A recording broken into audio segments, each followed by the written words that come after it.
കുന്നംകുളത്തെ youth Congress നേതാവ് സുജിത്തിനെ അതിക്രൂരമായി മൃഗീയമായി മർദ്ദിക്കുന്നതിൻ്റെ ദൃശ്യങ്ങൾ കഴിഞ്ഞ ദിവസം കേരളം കണ്ടു. വളരെ അമർഷത്തോടു കൂടിയാണ് കേരളം കണ്ടത്.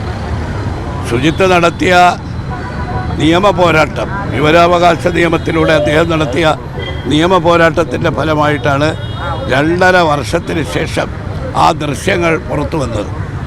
ആ ദൃശ്യങ്ങൾ പുറത്തു വന്ന ഉടനെ തന്നെ DGPയുടെ മറുപടി ഈ കുറ്റക്കാരെ സംരക്ഷിക്കുന്ന തരത്തിലുള്ളതാണ്.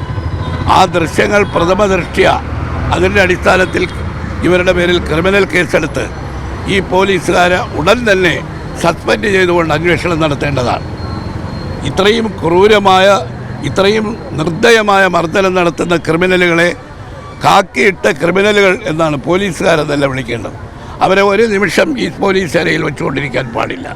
മുഖ്യമന്ത്രി മുൻകൈയെടുത്ത് അടിയന്തിരമായി ഇതിൽ ഈ പോലീസ് ഉദ്യോഗസ്ഥന്മാരെ സസ്പെൻഡ് ചെയ്യണം. അതിൻ്റെ അടിസ്ഥാനത്തിൽ അന്വേഷണത്തിലൂടെ അവരെ പോലീസിൽ നിന്ന് ഡിസ്മിസ് ചെയ്യണം.